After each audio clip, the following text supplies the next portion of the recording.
الفيلم ده واخد جايزة أفضل فيلم في حفل توزيع جوائز بلو دراجون السينمائية، وبصراحة ما خدش كمان حقه. بيبدأ الفيلم في سوبر ماركت بتدير واحدة اسمها ميهي وجوزها دونغ اللي شغال حداد في شركة مديرها كان صديق قريب منه. ربنا رزقهم ببنت وحيدة اسمها هوب، ولما وصل سنها 8 سنين بدأت تروح للمدرسة. بنت جميلة كده وكيوت بيحبوها كل أصحابها الصبيان قبل البنات، لكن يونغ ابن خالتها كان متعلق بيها جدا وبيعتبرها زي أخته، وعلى طول الاتنين بينقروا في بعض. وكان بيتضايق جدا يونغ لما هوب بتقول إن وشك عريض. وزي كل يوم الصبح وهوب بتسرح شعرها وبتغني أغنيتها اللي بتحبها قبل ما تروح للمدرسة. وصل صديقها يونغ قدام بيت أم هوب اللي كانت بتقوله أنت جاي علشان تاخد هوب معاك للمدرسة، ولأن هو كان متضايق من هوب علشان اتريقت عليه امبارح قال له أمها لأ مش هوصلها، وخد صحابه ومشي. ولأن الأب كان متأخر على الشغل علشان جايله طلبية مستعجلة ساب بنته ومراته وراح الشغل، والدنيا كانت بتمطر. والأم قالت لبنتها تحبي أوصلك، والبنت رفضت. والأم قالت لها ما تمشيش من الحواري الصغيرة وامشي في الطريق الواسع. ومشيت هوب لوحدها في طريقها للمدرسة وبقت محتارة بين الطريقين، وفضلت كلام مامتها واختارت الطريق الواسع. وكان في راجل مستخبي بين البيوت وبيراقبها، وأثناء ما كانت ماشية في طريقها للمدرسة وقف الراجل قدامها فجأة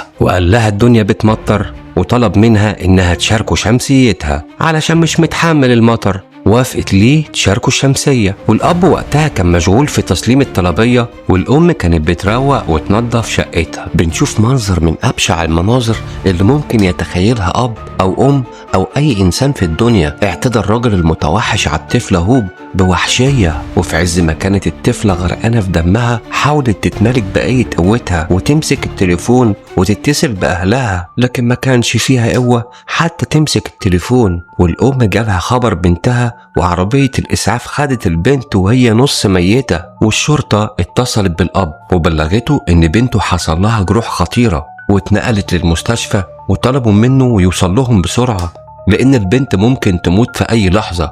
الأب جاله صدمة واتسمر في مكانه. رئيس المباحث سأل الضابط عن الحادثة، والمفتشة قالت إن جالهم اتصال من الطوارئ. ولما وصلوا للبنت كانت بين الحياة والموت. والأم وصلت للمستشفى وبخطوات بطيئة ومهزوزة بدأت تمشي لباب المستشفى، والأب كان سابقها. وسمعت الدكتور وهو بيشخص حالة الطفلة اتضح إن البنت حصل لها تمزقات وجروح خطيرة جدا في الأمعاء، والتمزقات دي وصلت كمان للقولون، وإن البنت محتاجة عملية حالا. وبيقولوا إنهم ممكن يستأصلوا جزء كبير جدا من الأمعاء. والأم لما شافت بنتها بالمنظر ده اتصدمت وانهارت. الأب كان حزين ودخلوا الطفلة لأوضة العمليات. وفي لحظة ما كان الأب والأم منتظرين، رئيس المباحث قال للأب ما تقلقش حق بنتك هيرجع، وفي أسرع وقت هنقبض على الجاني. الأم سألت الأب عن الطريق اللي حصلت فيه الحادثة، وقال لها الطريق الواسع جنب المدرسة. ساعتها الأم أنبت نفسها لأن هي اللي قالت لبنتها وأمرتها تمشي من الطريق ده. قال لها ما تأنبيش نفسك وإن ده قضاء وقدر. خرجت الممرضة وطلبت ولي الأمر للبنت والمسؤول عنها. حاول الأب والأم الدخول، لكن الممرضة رفضت وقالت واحد بس مسموح له بالدخول. دخل الأب وقال لزوجته بلاش تدخلي عشان مش هتتحملي المنظر.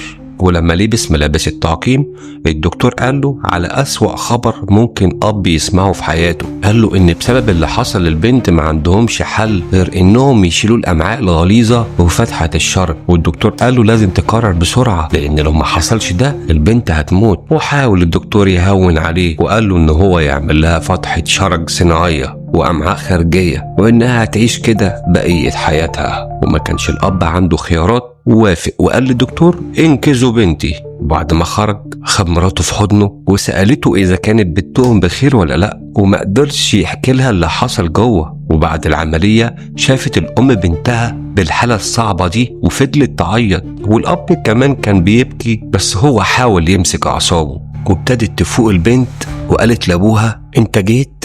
قال لها أيوة. سألت هوب عن أمها وقال لها إن كلنا موجودين عشانك. وقالت له إنها كانت بتتمنى إن هو يوصلها للمدرسة، واتمنت البت إن هم يقبضوا على الراجل الشرير، وإنها اتألمت قوي. وقالت لأبوها إن هي اللي اتصلت بالشرطة، وصدمته أكتر لما قالت له إنها حاسة إن ريقها ناشف. وإنها حاسة إنها عايزة تدخل الحمام. انفجر الأب بنوبة من البكاء وقعد يعيط، وما كانش متخيل إنه هيسمع منها الكلمة دي. والمفتشة قالت لهم إنهم قدروا يتوصلوا لبصمات الجاني في مكان الجريمة، وإنهم حددوا هوية الجاني. الأب راح لمدير الأمن وطلب اسمه وعنوان الشخص اللي عمل كده لبنته. الضابط قال له إن مش مسموح ليه يديله البيانات دي.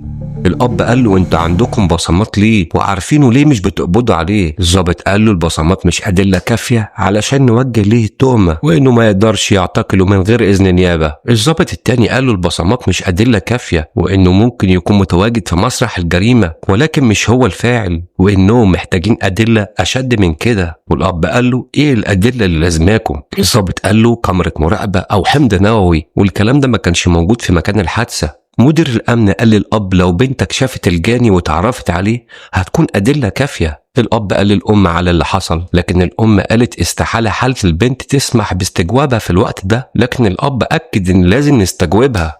الأم قالت له أنت إزاي تسمي نفسك أب عشان تفكرها باللي حصل، ووصفته بإن هو ما عندوش إحساس. المفتشة كانت في وسط الحوار وقالت للأم في مستشفى نفسية متخصصة إنها تساعد الطفل يعدي من الصدمة دي. اتخانقت معاها الأم وقالت لها اشمعنى يتعمل كده في بنتي؟ لو انتم بتشوفوا شغلكم كويس ما كانش حصل ده لبنتي. حاول الأب يهديها ولعها أكتر. لما قال لها لازم نقبض على الحيوان ده، المفتشة طلبت من الأب إنه يروح ويجيب لعب ودفاتر بنته، ولما استغرب قالت له إن المعالجة النفسية هي اللي طلبت ده منه. وبعد ما أقنع مراته إن لازم يقبلوا المعالجة النفسية علشان يعرفوا يقبضوا على الفاعل، بدأت المعالجة تسأل البنت، لكن البنت كانت مغمضة عينها ومش عايزة تتكلم من كسوفها في الموقف الصعب ده. والدكتورة سألتها وقالت لها أنا مش عايزاكي تتكلمي، لكن شاوري بدماغك بس. وبدأت الدكتورة تلعب باللعبة بتاعتها اللي بتحبها. فتحت البنت عينيها وبدأت تحس بالأمان. سألتها الدكتورة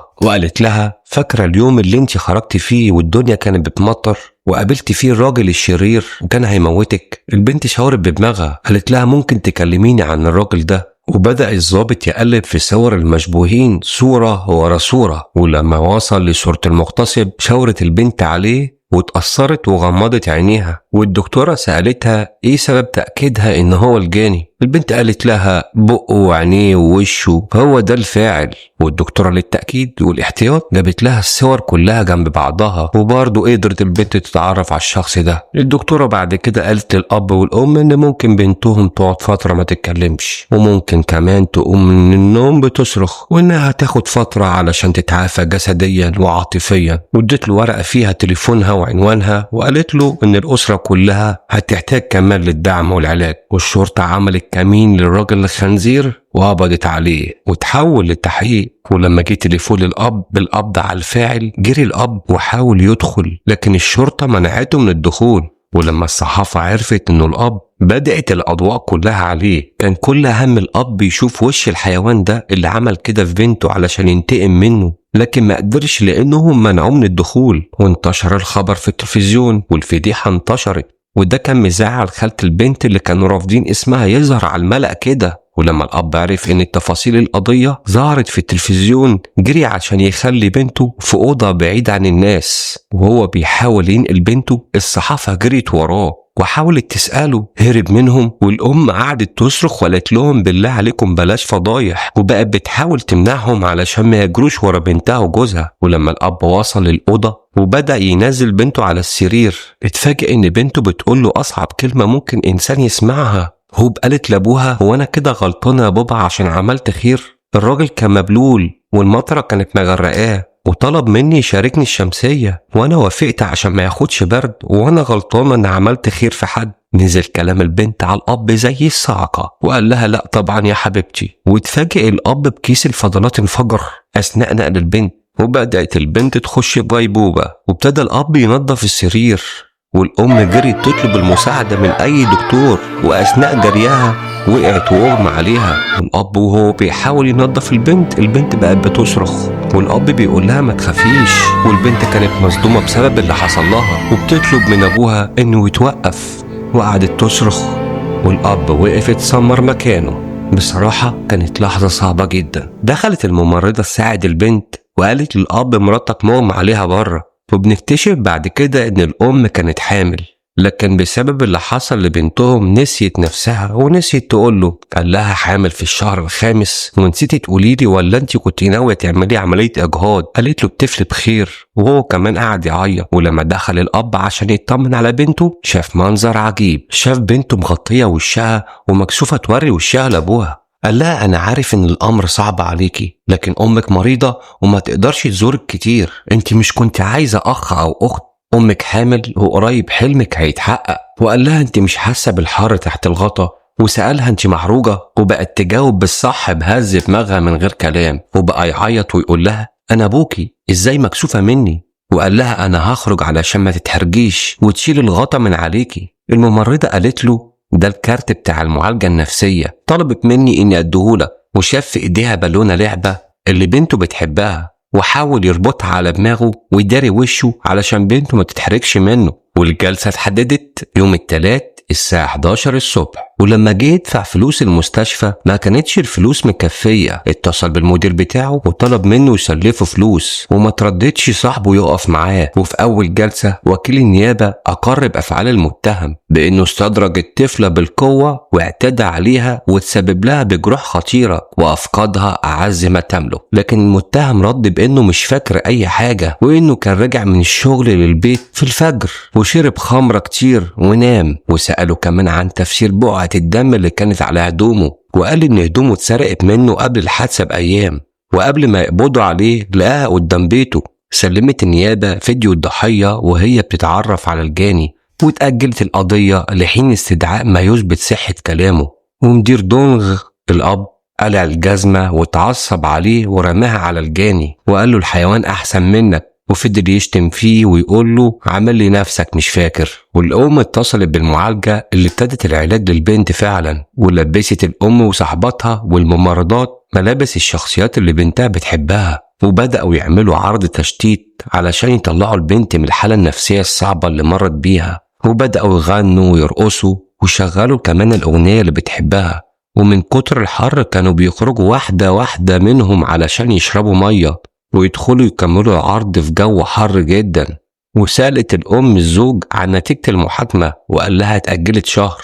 ولما حاسب الأب الشركة اللي بتأجر ملابس الشخصيات طلب منهم الشخصية كومونجو اللي بنته بتحبها. والدكتورة قعدت مع الأم وقالت لها إن بنتها حصل لها نفس ما حصل لهوب بنتها، لكن إن بنت الدكتورة بسبب حالتها النفسية السيئة انتحرت. وده خلى الدكتورة تسوق عربيتها بسرعة كبيرة جدا في محاولة منها إنها تنتحر هي كمان، لكن بعد حادثة العربية فقدت الحركة وبقت مشلولة. وده خلاها تكمل حياتها تساعد الناس اللي مروا بنفس حالتها. والبنت قعدت ترسم دخل عليها شخصية كومونجو، واللي ما تعرفش أصلا إنه أبوها بصت له وقرب منها وخد القلم وكتب لها إنه تايه، وكتبت له إن أصحابه مستنيينه بره وقالت له روح لهم. وهو ماشي طلبت منه إنها تحضنه، وكان الأب سعيد إنه قدر يحضن بنته.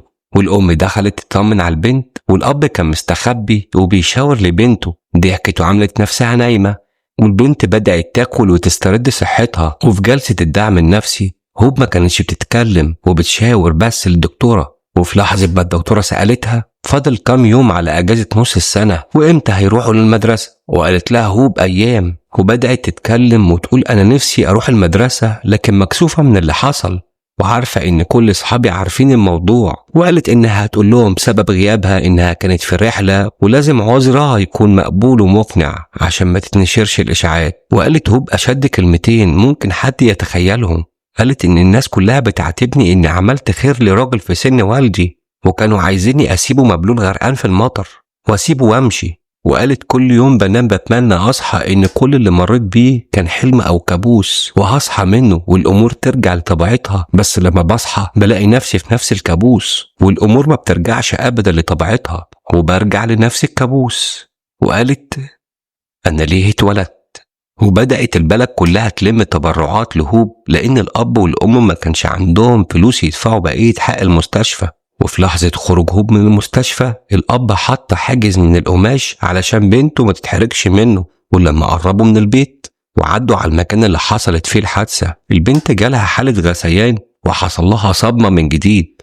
والزوجة طلبت من جوزها يوقف العربية، لكن قال لها احنا قربنا خلاص نوصل للبيت. ولما وصلوا البنت كانت مصدومة وأمها خففت عنها الصدمة، وقدام البيت فرحت هوب جدا من كمية الدعوات اللي أصدقائها دعوا ليها بالشفاء. وجي يونغي صاحبها وكان بيعيط إنه ساب هوب تمشي لوحدها وإنه موصلهاش، وإنه لو كان وصلها زي كل يوم ما كانش حصل كل ده. وقعد يعيط ويأنب نفسه، لكن الأب هداه وقال له أنت مالكش ذنب يا ابني. ولما الأم خدت بنتها علشان توصلها للمدرسة ومروا من نفس الطريق اللي حصل فيه الحادثة، البنت اتسمرت وبدأت في صدمة، لكن الأب كان لابس ملابس الكومينج اللعبة اللي بتحبها، وبيشاور لها وبيقول لها إنه معاها دايما وهيحميها ومش هيتخلى عنها أبدا. الأب بنفس الملابس راح للمدرسة وقال للمديرة لو حصل أي شيء لبنتي اتصلي بيا فورا. وأخد شنطة بنته وحط فيها حلويات كتير، وهو بيحط الشنطة في أوضة بنته لقى هوب كاتبة في الدفتر إنها خايفة إن الراجل الشرير ما ياخدش العقاب ويرجع لها من جديد. والأب أثناء فترة الغدا في الشغل ما اتغداش وجري عشان يلبس ملابس الكومينج وراح لبنته المدرسة علشان يقول لها إن هو جنبها في أي مكان وبيحميها. وفضل ماشي وراها والبنت شافته وندهت له وبصلها، قربت منه هوب وقالت له هو أنت بابا؟ أنت بابا صح؟ وبيبان شكله من جوه البدلة وهو غرقان في العرق، وهز دماغه وقال لها أيوة. قالت له انت لبست البدلة علشان انا ما كنتش عايزاك تشوفني وعلشان ما بتكلمش معاك؟ قال لها ايوه. قالت له انت مش حران جوه البدلة؟ قال لها ايوه. مسكت ايده وقالت له يلا نروح البيت. ولما دخلوا البيت الام اتخضت وهوب قالت لها ما تخافيش يا ماما ده بابا. رفعت بنته القناع وبدأت تمسح عرقه في أجمل صورة ممكن يتخيلها إنسان، بإبداع وتألق من كل الممثلين في الفيلم. ووصل استدعاء لهوب من المحكمة، ولما سأل الأب إيه سبب الاستدعاء اكتشف إن محامي الجاني شكك في شهادة هوب. القاضي قال إن شهادتها بالفيديو مش موثوقة. الأب قال أنا لما صدقت بنتي ابتدت تفوق من الصدمة، عايزين نرجع لها تاني الذاكرة المؤلمة دي. قال له رئيس المباحث لو بنتك ما راحتش المحكمة احتمال كبير يطلع براءة، لأن الجاني بيدعي إن صحته على قده وإنه استحالة يقدر يعمل كده. وقال كمان إنه على طول سكران ومش بيفتكر أي حاجة لما بيسكر. وقال له بنتك لو شهدت وجها لوجه هيبقى ما عندهوش فرصة للهروب. وراح الأب لزيارة الجاني وقال له أنت قدمت طلب استعطاف للمحكمة؟ الجاني قال له أيوة علشان أنا مش فاكر أي حاجة. ومثل على الأب وقال له أنا لو عملت كده أستاهل الحرق، وده مش فعل بشر، أنا ما بفتكرش حاجة لما بشرب. وقال له أنت جيت تقابلني علشان نعمل مصالحة، وطلب من الأب إنه يتصالح معاه. الأب قال له أنت فاكرني هتنزل عن حق بنتي وأسيبك تهرب من العقاب يا حيوان؟ واستفزه الجاني وقال له أنا عرفت بنتك قليلة الأدب ليه، أكيد ورثت قلة الأدب من أبوها. وهدد الأب وقال له أنا مش هطول في الحبس وهطلع لك وانتقم منك أنت وبنتك. اتعصب الأب عليه ورمى عليه كرسي وقال له لو راجل اطلع لي أنا هموتك بإيدي. صاحبه وهو بيوصله بالعربية قال له اعتبر ان اللي حصل لبنتك حادثة عادية، كأنها بتعدي من الطريق وخبطتها عربية مثلا. طلب منه الأب يوقف العربية وسأله لو كانت دي بنتك كنت ممكن تعتبرها حادثة عادية؟ الزوج قال لزوجته أنا أمنت على حياتي، واحتمال كبير الجاني يخرج بعد 8 أو 9 سنين، وساعتها هوب هتكون عندها 20 سنة. وقال لها لو ما خدناش حكم عادل في القضية دي هقتله بنفسي. والبنت كانت سامعة كل الكلام ده من جوه أوضتها.